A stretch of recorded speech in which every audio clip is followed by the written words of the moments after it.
Hi, Dr. Tim Clare with Pro Health and Wellness in South Charlotte Disc Center in Charlotte, North Carolina. Well, I'm just going to go through and show you a little more intermediate lower back work that you can do and start working on trying to strengthen and train your back. It's really important that as you're going through and getting your back adjusted, strengthening is a vital part of it. Now, a lot of people ask me, well, what's most important, or when can I start doing exercises, or, exercises are extremely important. Stretching, extremely important. But it's also extremely important that we get the movement back into the spine. So one of the reasons we start the stretching basic and then work our way through is as the spine is getting better and stronger, we want to then use the exercise as the glue to hold it in so it holds longer. Okay? So today we're going to do kind of an intermediate based stretching and strengthening. So first thing we want to do is we want to go face down. If you're comfortable, again, all of this is predicated on the fact that you're comfortable doing it, it doesn't hurt you to do it, you're not having pain in the process. Now you can put a pillow up underneath your legs if you wanted to, but what I'm going to do is I'm basically going to lay in this position here. I can look ahead, I can put my head down on a pillow, towel, whatever, and I'm going to work on just pinching my butt cheeks together, pushing my pelvis into the floor, and then relax. So I'm going to basically pinch and push into the floor. And some people say that it's kind of like a modified thrust. That's fine. Fine. And I do it, that's okay. So as I'm pushing, I'm going to just release that.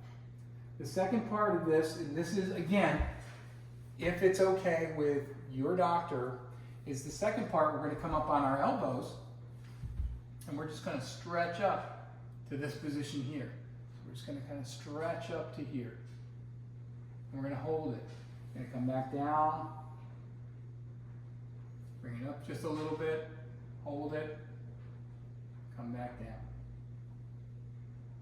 Now I'm not trying to go into super extension, especially if you have a disc problem. It's not what we want to do. Right? But slightly up here for a stretch is fine.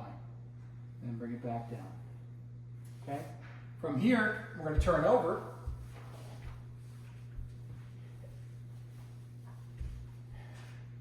And you put something up underneath your head if you like. I'm going to bring my legs up to where they are. And then all I'm going to do is I'm going to rotate over to one side comfortably.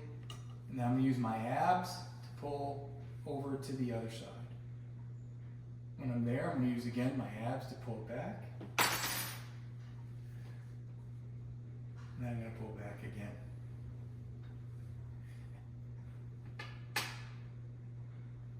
And I'm going to work that back and forth. Okay? Now, the more advanced move for this is I'm going to take it up off of the floor, and then I'm going to bring it all the way over, and then pull back again, all the way to the other side. Pull back again. Pull back to the other side.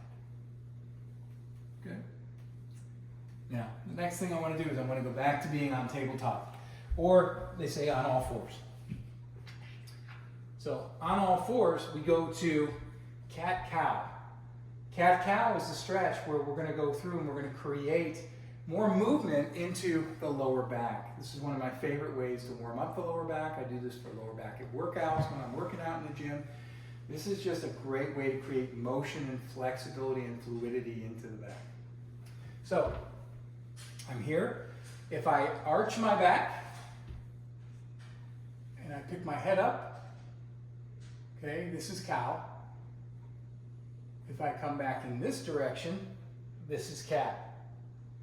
So cat to cow, here we go. We just go back and forth. And this is really more of a very rhythmic way of moving the pelvis and creating not only stretching, but some work into the abdomen and into the lower back. How can I make sure this is working well? I should be tucking in or sucking in my abs just enough to where I can create a little more tension in the obliques and in the rectus abdominis.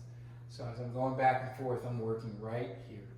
So again, think of somebody pulling a line, almost a cord through from your belly button up, just sucking in just enough to create that strengthening, okay? So it'll actually tighten that area out. Now from here, we're gonna go into a seated position, and we're gonna work on just rotating from side to side, rotating from side to side, working back and forth. And I can do 8 to 10 of these, back and forth, just like I was doing on the floor. But when I get to this point, I'm pulling it back. And I'm not trying to yank it over or twist it. I'm just making it nice and smooth. The last exercise that I want you to do is really, really important, because part of getting the back stronger is you gotta get the legs stronger, okay? So one of the ways to do that is we call wall slides. I love wall slides. And so on a wall slide, what you do is you go to the wall. You go to a smooth part of the wall. Don't have one here. It's okay. I'm using the window sill. So I'm gonna come down, and I'm gonna come down. I'm gonna straighten my legs out. And all I'm gonna do is I'm gonna try to squat down to the point that I'm comfortable, and then I'll slide back up the wall. Now, one of the things that's extremely important, I'm gonna turn the camera over here so that you can see this, okay?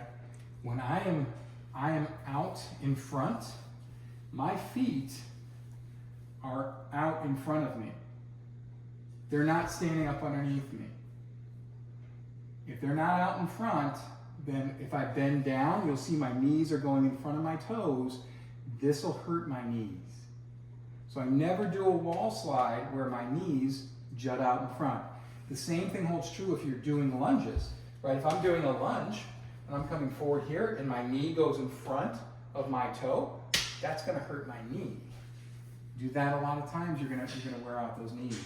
So I try to make sure that I'm out in front here, and then as I slide down the wall, my knees are not going in front of my toes. And you'll notice that as I'm doing this, the lowest I go is about neutral or parallel to the floor. And then I'm gonna push myself back up. At the top position, I never lock the knees. Let me say it again. When I get to the top position, I never lock the knees. So remember, there's 2 really important things. I'll say 3. 1, only go as low as you're comfortable. 2, make sure you're leaning into the wall so your knees never go in front of your toes. And 3, when you finish, never lock out your knees. Okay? So it's gonna look something more like this. So here I am. I'm gonna come down to neutral. I can hold it for a second or 2. Then I push myself back up the wall. Down again. Hold it for 1 or 2. Back up the wall. If you have an exercise ball, makes life even better, because you can put that behind you, lean into the exercise ball on the wall, and then start doing those wall slides. All right, so this is really phase 2. There's so much more you can do, but this is a good way to start getting your back stronger, getting some movement back into it. Remember, it's your future. At Pro Health and Wellness, be there healthy.